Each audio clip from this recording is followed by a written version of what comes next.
कई तरह के अनचाहे रासायनिक व अन्य पदार्थ मिलाए जाने लगे और लोगों को त्वचा की एलर्जी होने लगी या आंख में पड़े तो भी कष्ट। परिणाम ये कि लोग अब होली खेलने से कतराते घबराते हैं। तनिक सोचें कि हम अपने पावन त्योहारों के साथ खिलवाड़ क्यों कर रहे हैं। उन्हें विलुप्त होने के कगार पर ला खड़ा करने की बजाय क्यों न हम इनकी शुद्धता व सौंदर्य को बनाए रखें और शुद्ध रंगों से या फूलों से खेलें। यह स्वास्थ्य के लिए भी हितकर होगा और उत्सव की महत्ता के लिए भी।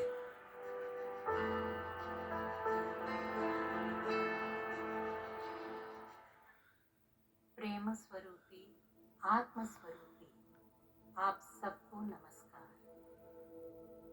ശിവരാത്രിസംഘാത്ത് നമ്മൾ ഉണർന്നിരിക്കുന്ന സമയം തപസ്സിനായി ഉപയോഗിക്കണം, അല്ലെങ്കിൽ ജപത്തിനായി ധ്യാനത്തിനായി ഉപയോഗിക്കണം. അപ്പോൾ മാത്രമേ നമുക്ക് വ്രതത്തിന് യഥാർത്ഥ ഫലം ലഭിക്കൂ. അതിനാലാണ് ശിവരാത്രി തപസ്സിന്റെ ആഘോഷം എന്നറിയപ്പെടുന്നത്. दो दोस्त थे जो साथ साथ पले बढ़े और पढ़े। उनमें से एक ने राजा की प्रशंसा और चापलूसी करके अनुग्रह अर्जित किया। राजा ने उसे एक छोटा सा महल बनवा कर दिया, दास दासियां दिए और वो भोग विलास का जीवन जीने लगा। एक दिन उसे अपने बचपन के दोस्त की याद आई और वो चला उससे मिलने। तलाश की तो पता चला कि वो पास की एक गुफा में रहता है। वहां गया तो उसे छोटे से कटोरे में भात खाते देखा। उसने कहा, तुम चलो मेरे साथ, मेरी तरह राजा की प्रशंसा करो तो तुम्हें भी महल मिलेगा, दास दासियां होंगे और तुम भी आराम से विलासी जीवन जी पाओगे। तुम चलो मेरे साथ, क्यों तुम अपना जीवन बर्बाद कर रहे हो? भिक्षु बोला, और तुम एक कटोरी चावल में संतोष करना सीख लो तो राजा के आश्रित होने की आवश्यकता ही नहीं। भिक्षुक बने ऐसी शिक्षा नहीं, बल्कि जो प्राप्त हो उसी में संतृप्ति। ये तत्व है कथा का महत्व। ये तत्व है जब हम दूसरों के जैसा बनना चाहते हैं तो उनके स्तर तक पहुंचने के लिए संघर्ष करने लगते हैं। राजा हो या भिक्षुक, अंत में सबको 6 फुट धरती ही चाहिए। पूरे दिन का उपवास और ईश्वर स्मरण में पूरी रात जागना शिवरात्रि की विशेषता है। व्रत के लाभों से तो सब परिचित हैं ही। अम्मा गांव में पली बड़ी है। बुखार में लोग तुलसी के पत्तों या अदरक की चाय पीते हैं। ये आंतों को विश्राम देने की प्रक्रिया है ताकि हीलिंग हो।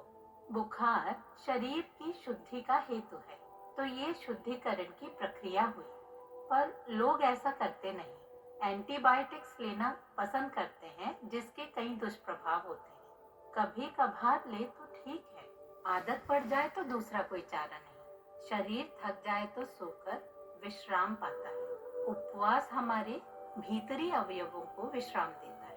उन्हें विश्राम न दें तो मल का बहुत अधिक या कम बनना शरीर में कई तरह के रोग पैदा कर सकता है, जैसे सिर दर्द, हाई ब्लड प्रेशर।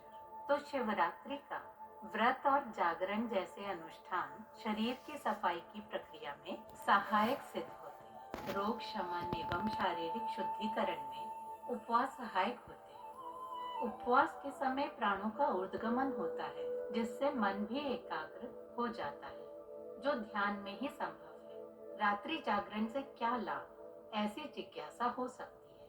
समय पर सोना, जागना, खाना आवश्यक है।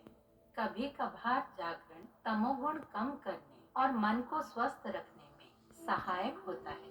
जागरण यानी जागते रहना नहीं, बल्कि पूर्ण रात्रि भगवत स्मरण में लगाना, ये शिवरात्रि का अभिप्राय है। अक्सर लोग किसी कार्य या यात्रा के कारण रात भर न सोएं तो कहते हैं कल शिवरात्रि थी।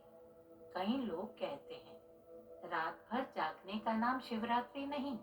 शिवरात्रि में जागने भर से मोक्ष मिलता तो कई चोर मुक्ति पा गए होते। उस रात साधक को जागृत समय का उपयोग तप, मंत्र जप या ध्यान में करना चाहिए, तभी हमें व्रत का समुचित लाभ मिलेगा। यही कारण है कि शिवरात्रि को तपोरात्रि कहते हैं।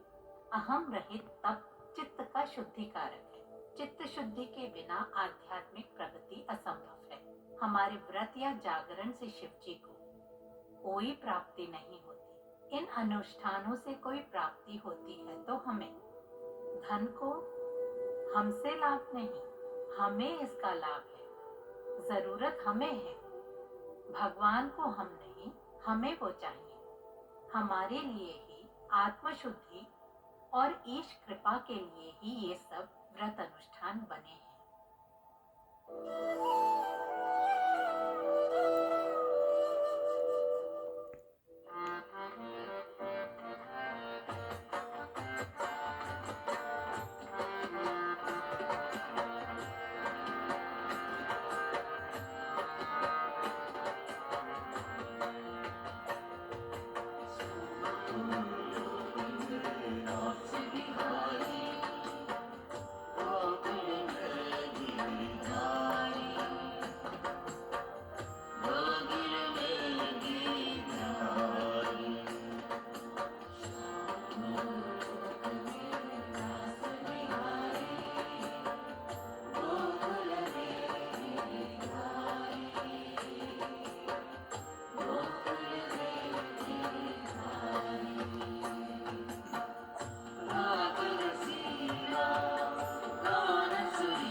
मुंबई, भारत की आर्थिक राजधानी, एक ऐसा शहर जो कभी नहीं सोता। यह शहर संस्कृति, परंपरा और आकांक्षाओं का संगम है। अरब सागर के किनारे स्थित गेटवे ऑफ इंडिया मुंबई के औपनिवेशिक इतिहास का प्रतीक सिद्धिविनायक मंदिर और महालक्ष्मी मंदिर हजारों श्रद्धालुओं को आकर्षित करते हैं। ऐतिहासिक एलिफेंटा गुफाएं और दादर का फुल बाजार मुंबई की सांस्कृतिक और व्यावसायिक जीवंतता को प्रकट करते हैं। ये केवल एक शहर नहीं बल्कि एक अनुभव है जो हर आगंतुक का खुले दिल से स्वागत करता है।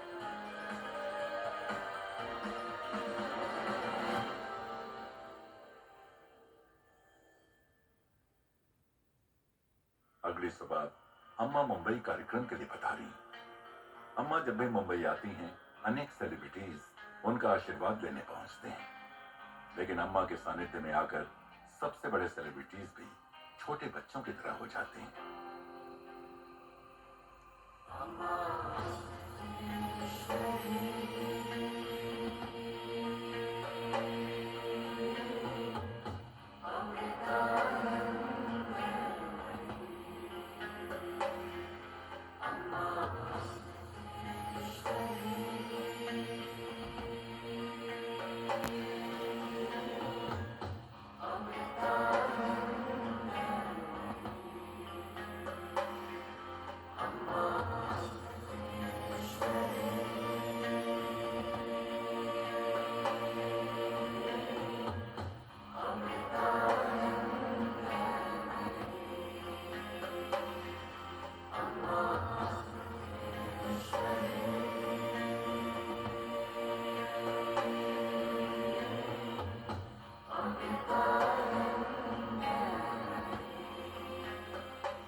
अम्मा का गर्ममयी स्वागत किया गया।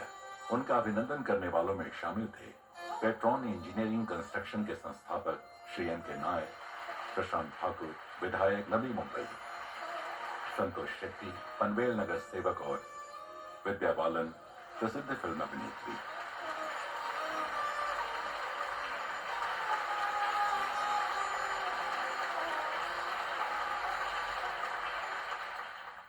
इसके बाद अम्मा ने अमृता श्री स्वयं सहायता संघ की महिलाओं को साड़ियां वितरित की।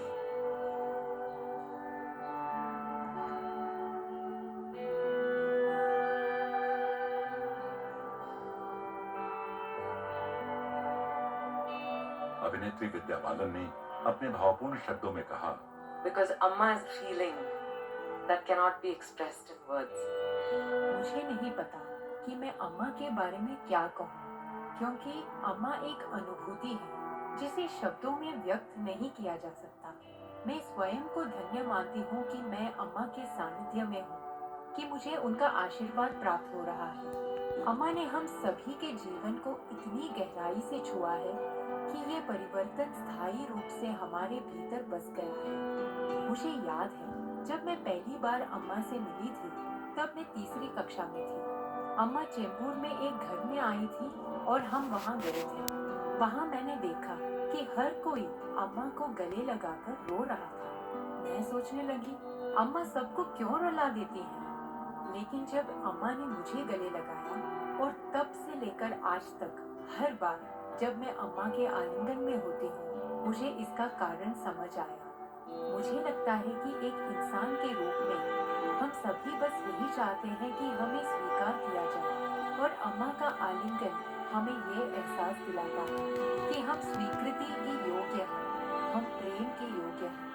मेरे लिए ये एक ऐसा संदेश है जो किसी धर्म या राजनीति से परे है। अम्मा सच्चे प्रेम की मूर्ति है जो इस दुनिया में असीम अच्छाई फैला रही है। Thank you, Amma. Thank you for everything.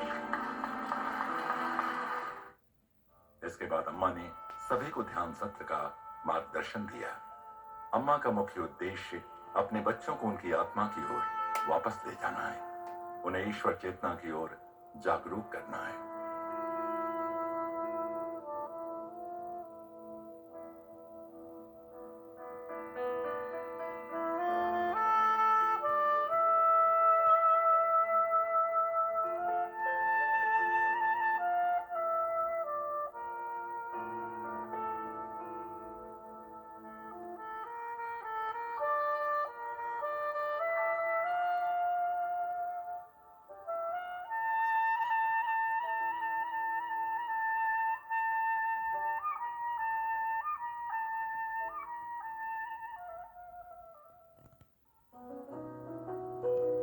अम्मा की गोद में ही शांति और आनंद का अनुभव मिलता है। जो भी अम्मा के दर्शन के लिए आता है वो स्वयं को इस संसार का सबसे धन्य व्यक्ति समझता है।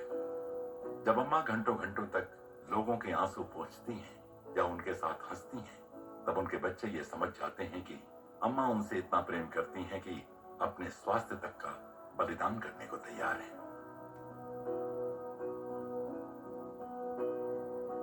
प्रेम से मिटता अहंकार है, प्रेम से हर बेड़ा पार है, प्रेम से हर बेड़ा पार है। प्रेम में क्या जीत है, क्या हार है, सुख क्या दुख क्या हर पल त्योहार है, प्रेम से ही सत्य साक्षात्कार है,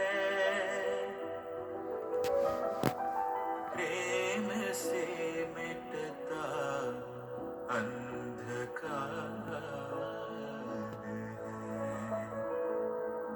प्रेम से मिटता अंधकार है। मनवा प्रेम कर कर सब से तो प्यार, स्वर्ग बन जाए संसार। मनवा प्रेम कर कर सब से तो प्यार, स्वर्ग बन जाए। कार्यक्रम समाप्त होने पर अम्मा ने सभी भक्तों के साथ आनंदपूर्ण क्षण साझा किए। इन पलों की छवि सभी के हृदयों में बस गई और भक्त अम्मा के अगले दिन के कार्यक्रम का बेसब्री से इंतजार करने लगे।